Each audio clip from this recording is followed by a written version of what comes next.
Ladies और gentleman, आज एक स्पेशल परफॉर्मेंस होने वाली है। मनन, ये सब क्या है? बस थोड़ी मस्ती। स्क्रीन पर एक वीडियो प्ले होता है, दिशा और आकाश की एक सीक्रेट रिकॉर्डिंग, जिसमें दिशा कह रही है, मैं मनन को बर्बाद कर दूंगी। ये सब फेक है। रियली?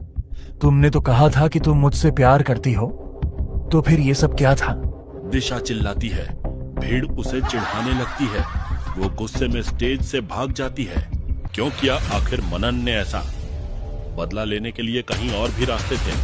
फिर पूरी कॉलेज के सामने दिशा को बेइज्जत करना, वो भी वीडियो प्लेयर के साथ। क्या वो उनका एमएमएस भी तो नहीं वायरल कर देगा? और क्या होगा दिशा का पलटवार? मनन की फेरारी एक गैराज के सामने रुकती है। चाचा, फेरारी की सर्विस करते हो क्या? नहीं। अरे चाचा, अपनी ही गाड़ी हो तब भी नहीं। इतना कहते हुए मनन कार से उतरकर चाचा के सामने पहुंच जाता है। मनन, तुम कल से काम पर क्यों नहीं आए?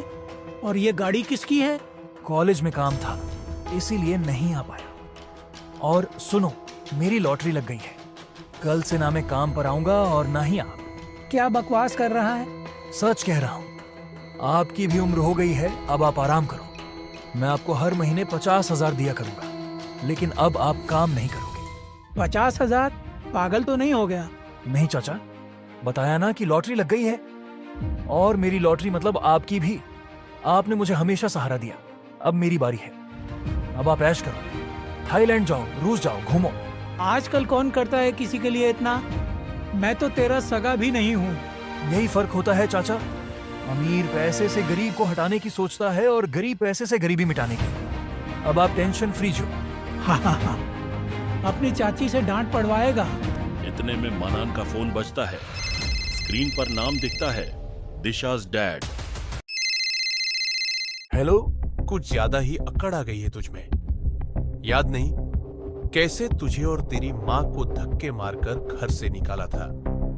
मैं ही वो अरविंद गुप्ता हूं जिससे तेरी मां कांपती थी। आगे से मेरी बेटी के सामने भी आया तो जिंदा नहीं छोड़ूंगा। ओह, तो आप ही हैं दिशा के पापा। मतलब एक तीर से दो निशान। ज्यादा ओवर स्मार्ट मत बन। कॉलेज से अपना नाम कटवा और अपनी मां को लेकर इस शहर से 2 दिन में गायब हो जा। तुझे पता नहीं मेरे कनेक्शन कहां तक है। इंडिया के सबसे बड़े इंडस्ट्रियलिस्ट मिस्टर मेहता के यहाँ मेरा बड़ा बेटा CA है, पर मेहता टेक्सटाइल में उसकी ऊंची पहचान है। ओह अच्छा, सॉरी अंकल, गलती हो गई। मैं कॉलेज से नाम कटवा लूंगा, लेकिन मेरी एक शर्त है। आपको उसी दिन कॉलेज आना होगा जब मैं रजिस्ट्रेशन कैंसिल कर रहा हूँ।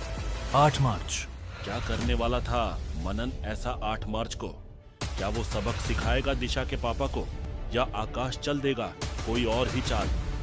मनन हंसते हुए फोन काटता है। बेचारा अरविंद गुप्ता, उसे अंदाजा भी नहीं कि उसका और उसकी बेटी का क्या हाल होने वाला है। एक खुददार आदमी को उतना ही तड़पाओ जितना वह सह सके। मनन अपनी गाड़ी स्टार्ट करता है और घर पहुंचता है। माँ, तैयार हो जाओ, आज हम सबसे महंगे रेस्टोरेंट में खाना खाएंगे। अरे नहीं बेटा, इतने पैसे नहीं हैं। मेरे पास है, बस तैयार हो जाओ। मनन उसकी मां को लेके फेरारी में शहर के सड़कों पे सैर कराते हुए शहर के सबसे पॉश रेस्टोरेंट सिटी स्काई में पहुंच गया है। बेटा, ये बहुत महंगा होगा। माँ, तुमने खुद भूखा रहकर मुझे खाना खिलाया है, उससे सस्ती तो दुनिया की कोई भी चीज होगी। मनन वॉशरूम जाने के बहाने एक वेटर के पास जाता है और उसे नोटों की गड्डी पकड़ाता है और अपनी मां की तरफ इशारा करता है।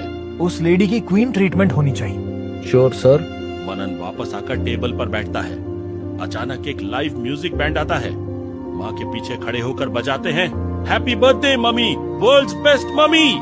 माँ की आंखों में आंसू आ जाते हैं। उसकी माँ आज का बर्थडे कभी नहीं भूलेगी।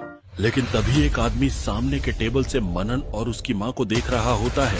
दिखने में किसी इंडस्ट्रियलिस्ट जैसा दिखने वाला आदमी अपनी सिगार को पैरों से मसलकर वहाँ से चला जाता है। कौन था वो आदमी? क्यों खुन्नस था उसे इस माँ बेटे से? आखिरकार आज वो दिन आ ही गया जिसका मनन को इंतजार था। वो सुबह सुबह भगवान से भी पहले अपनी माँ के आशीर्वाद लेने पहुँच जाता है। माँ, आशीर्वाद दो। आज मैं कुछ ऐसा करने वाला हूँ कि हमेशा के लिए तुम मुझ पर गर्व करोगी। आज 8 मार्च है और वुमेन्स डे भी। मनन की माँ उसे आशीर्वाद देती है और मनन वहां से निकलकर अपनी कार में निकल जाता है। मनन अपनी कार एक ऊंची आलीशान बिल्डिंग के बाहर गाड़ी रोकता है। वह ऊपर देखता है, मेहता एम्पायर। अरे मेहता सर, आइए आइए। थैंक यू, मैं आपको फोन करने ही वाला था। दरअसल एक प्रॉब्लम है। प्रॉब्लम क्या? वैसे तो आपको ही ये वसीयत मिलने वाली थी, लेकिन क्या? लेकिन उनके लीगल बेटे सुमित मेहता ने कोर्ट केस कर दिया है कि आप नाजायज हैं। मनन गुस्से में उठ खड़ा होता है। Sharma, shut up! इतने में ही पीछे से एक आदमी सूट में एंटर करता है। सुमित मेहता। क्यों? प्रॉब्लम है सच्चाई सुनने में, या माँ ने बताया नहीं? Shut up you son of a... you shut up, निकल जा यहाँ से, एक फूटी कौड़ी नहीं मिलेगी। ये सब तुझे यहीं बेइज्जत करने के लिए बुलाया था, समझा? बुलाया होगा, लेकिन अब जो आ गया हूं तो अपना हक लेकर ही जाऊंगा। अगले 21 दिनों में तुझे रास्ते पर फेंक कर इस एम्पायर का मालिक न बना तो मैं भी चिंतन मेहता की नाजायज औलाद नहीं। ये मेरा एम्पायर है और मेरा ही रहेगा। क्या थी वसीयत की असलियत? कौन था सुमित मेहता? और अब कैसे करेगा मनन इन शैतानों से सामना? क्या वो बन पाएगा असली बिलियनियर या बन के रह जाएगा एक मजाक? जानने के लिए देखते रहिए बिटकॉइन बिलियनियर।